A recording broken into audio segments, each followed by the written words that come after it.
foreground and an oriental temple in the background, then it must be springtime in Japan, and it is.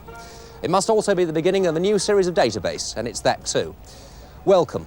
If you haven't caught the show before, welcome to ITV's Information Technology programme.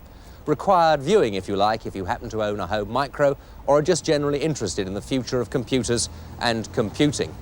Now, I'll be telling you why we're in Japan in just a moment's time, but first let's look to the end of the programme. At the end of each programme in this series, we're going to be transmitting some data of particular interest to owners of home micros. Now, the data will be particular for a certain micro each week. This week it's the BBC machine. So if you want to record that data, stand by with a cassette recorder or just make a video copy of the programme. But back to Japan, and like all good tourists, the first thing to do is to go shopping.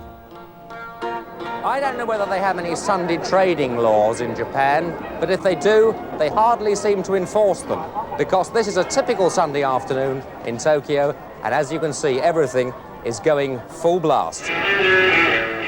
And as you can well imagine, being Japan, most of the activity here is centred on selling electric and electronic goods in this sort of form, street market form.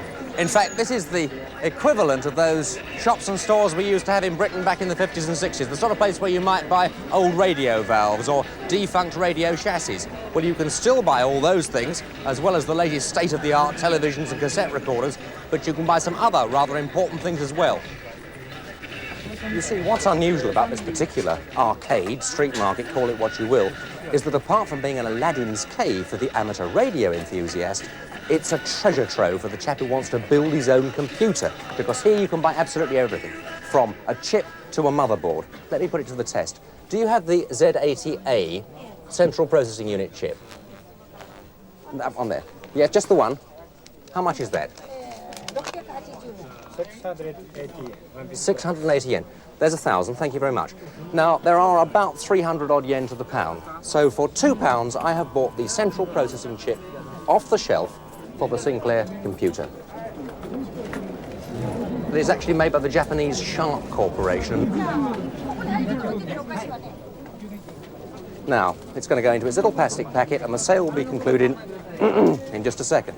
There we are, thank you very much indeed. Receipt, Central Processing chip and change. No one's asked me where I'm from. For all this nice lady and gentleman know, I could be a Russian spy exporting that bit of hardware to do something devious with it. And indeed, there have been reports that members of the Afghanistan Resistance have been here to buy this kind of hardware to do exactly that with it. It makes a bit of a nonsense, doesn't it, of the decision not to sell Sinclair computers in the duty-free lounge at Heathrow in case they get into the wrong hands, because, for all we know, this may have already got into the wrong hands. Now, of course, if you don't happen to have the requisite skill with the soldering iron to build your own computer, you could always ask someone to build it for you, in which case you might end up with something like this, which, for some odd reason, bears an uncanny resemblance to the Apple II and actually does the same sort of job. The man who made this is Pete Perkins. Pete, it looks like it does the same job, you've copied it. No. What's the difference? The big difference between a copy and a compatible machine is its looks. Now, that's going to take a bit of absorbing. Let's go back to what's inside then without getting too technical. This is your board for your Pete Perkins Apple machine. Right. Right? If we had the Apple board here, would we see differences? You'd see a lot of differences, especially in this area here, as well as in the ROMs alone. In this chip, we have a saying about this. It's whatever your mind can conceive and your heart can believe, then you can achieve. That's the purpose of this chip.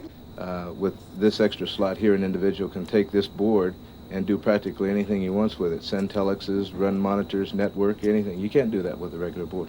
It seems to me that you've taken the board and done pretty well what you wanted to do with it. I see. And you're doing the same thing with the IBM PC, yes? This is, again, a compatible computer. It does not in any way resemble the IBM PC. It has more capabilities than the IBM PC. It has 64K on 128K on board. The PC only has 64K on board. So you're actually claiming that your compatible non-copies are actually better than the originals? Well, if it weren't, then we wouldn't have any reason to do it. Unless, of course, price. Now, how much does your Apple-type computer sell for? Probably about half the original. Of course, if you don't want something that's just merely compatible, but something with a recognizable brand name, then you come to a regular store like this one.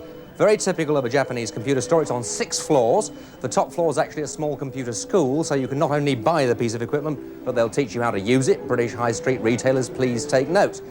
However, there is one enormous difference between what happens here and what happens in Britain. We've scoured this and the other shops all day, and we haven't found one name that we recognize as being European or even American.